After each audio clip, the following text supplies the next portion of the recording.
Hello students, welcome to our YouTube channel SVM CD।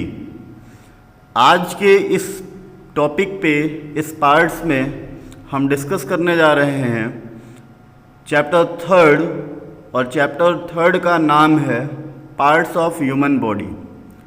इसका मतलब क्या है, हमारे पास जो शरीर है उसमें कौन कौन से पार्ट्स हैं, कौन कौन से पार्ट्स से मिलकर हमारी ये बॉडी बनी हुई है, हम इसी चीज़ पर इस चैप्टर में डिस्कस करने जा रहे हैं। तो आइए शुरू करते हैं।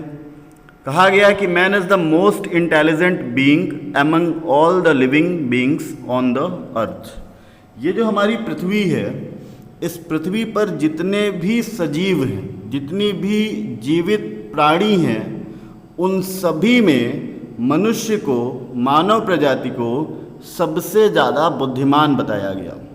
और आपको मालूम भी है कि हम अपनी बुद्धि का प्रयोग करके किसी भी मुकाम तक पहुंच सकते हैं, किसी भी चीज़ को हासिल कर सकते हैं, किसी भी दूसरे जीव पर अपना वर्चस्व दिखा सकते हैं। तो इसी कारण इंसान को इस दुनिया का, इस पृथ्वी का सबसे बुद्धिजीवी कहा गया, सबसे ज़्यादा बुद्धिमान जीव कहा गया। His body needs air, water and food to remain strong and active। लेकिन ये जो हमारा शरीर है, इस शरीर को कुछ चीज़ों की आवश्यकता होती है जिसके द्वारा हम अपने शरीर को मजबूत रख सकते हैं और साथ ही एक्टिव अर्थात क्रियाशील रख सकते हैं, सक्रिय रख सकते हैं। अब वो चीज़ें कौन सी हैं? तो कहा गया कि हमारे शरीर को हवा की आवश्यकता है, हमारे शरीर को पानी की आवश्यकता है, हमारे शरीर को भोजन की आवश्यकता है, और इन्हीं चीज़ों का उपयोग करके हम अपने शरीर को मजबूत रखते हैं और सक्रिय रखते हैं। The human body works like a machine. हमारा जो शरीर है वो भी एक मशीन की तरह कार्य करता है। जैसा कि आपको मालूम है, अगर आप एक गाड़ी को ले लो, एक व्हीकल को ले लो, बाइक को ले लो, तो ये भी मशीनें हैं। और इन मशीनों को एक्टिव रखने के लिए हमें इनमें कुछ चीज़ों की आवश्यकता होती है। अगर हम वे पदार्थ इनको प्रोवाइड नहीं करते हैं तो ये मशीनें भी कार्य नहीं करेंगी। उसी तरीके से हमारा शरीर है, अगर हमारा शरीर लगातार अपनी ज़रूरतों की पूर्ति नहीं कर पाता, हमारे शरीर को उन चीज़ों की आपूर्ति नहीं हो पाती, तो हमारा शरीर भी बेहतर ढंग से परफॉर्म नहीं कर पाएगा। The body has both external and internal part.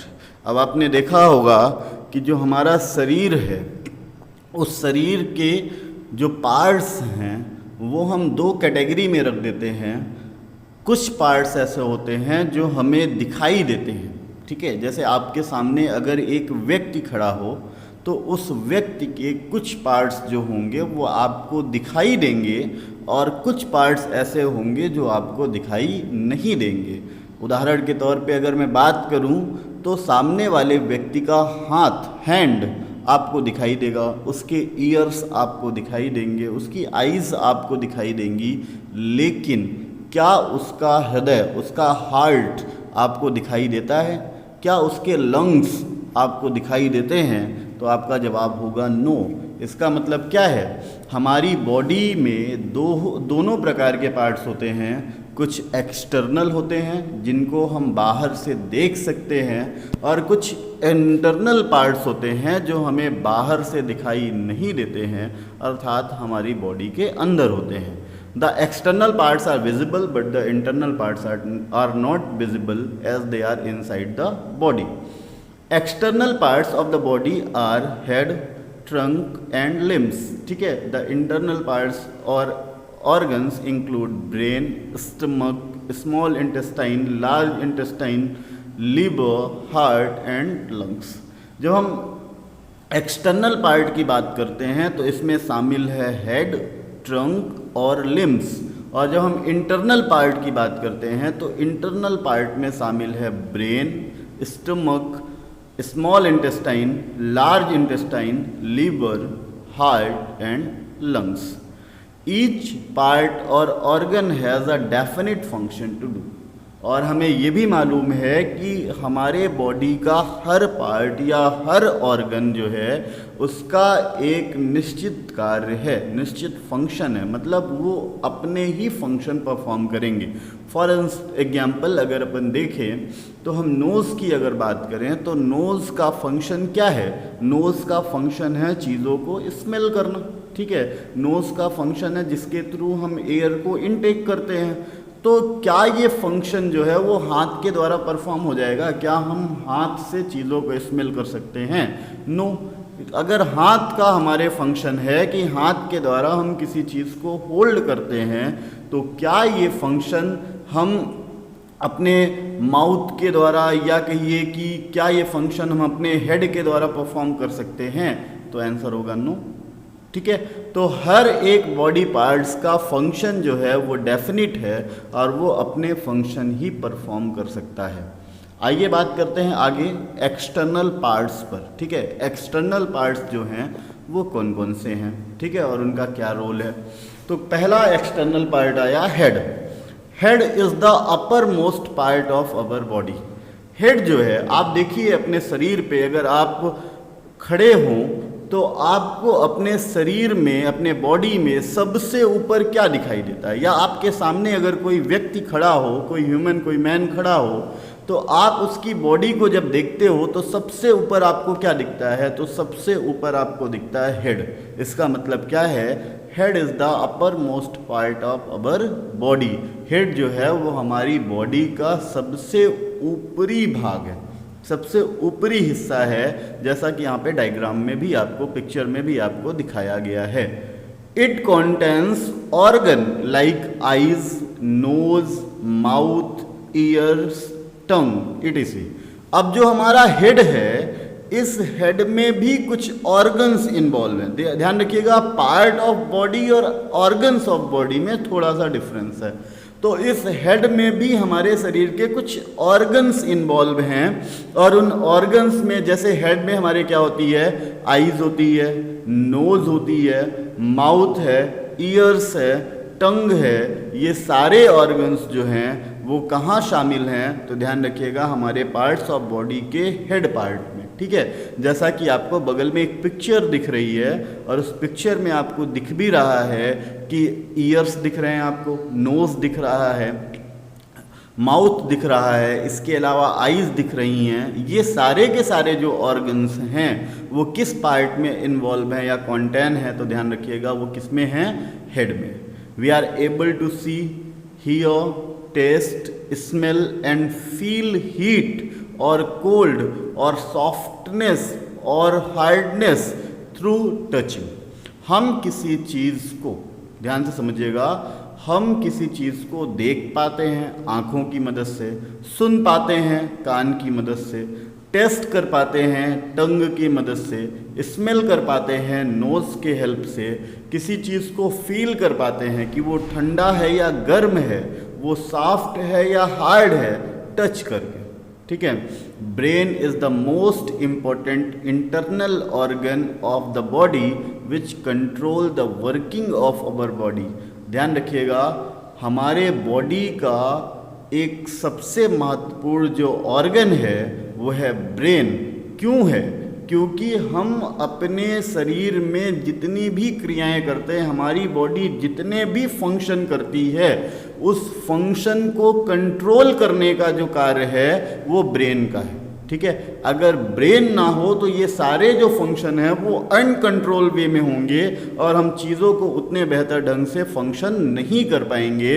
तो अगर हमारा शरीर जो भी फंक्शन कर रहा है, जो भी कार्य कर रहा है, हम किसी चीज़ को देख पाते हैं, किसी चीज़ को पहचान पाते हैं, किसी चीज़ का टेस्ट महसूस कर पाते हैं, उसकी स्मेल ले पाते हैं, उसको फील कर पाते हैं, तो इसमें जो सबसे बड़ा रोल है वो किसका है?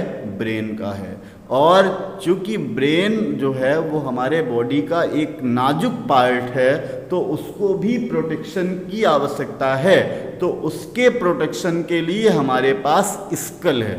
आप जब अपने हेड को हेड के ऊपरी हिस्से को छूते हो तो आपको एक हार्ड स्ट्रक्चर फील होती है, काफ़ी मजबूत संरचना महसूस होती है। और वो जो मजबूत संरचना है जिसको हम खोपड़ी कहते हैं वो हमारा क्या है, स्कल है। और उसी स्कल के अंदर बीच में हमारा ब्रेन होता है जो स्कल के द्वारा प्रोटेक्टेड रहता है। आगे बढ़ते हैं, दूसरे पार्ट की ओर आते हैं।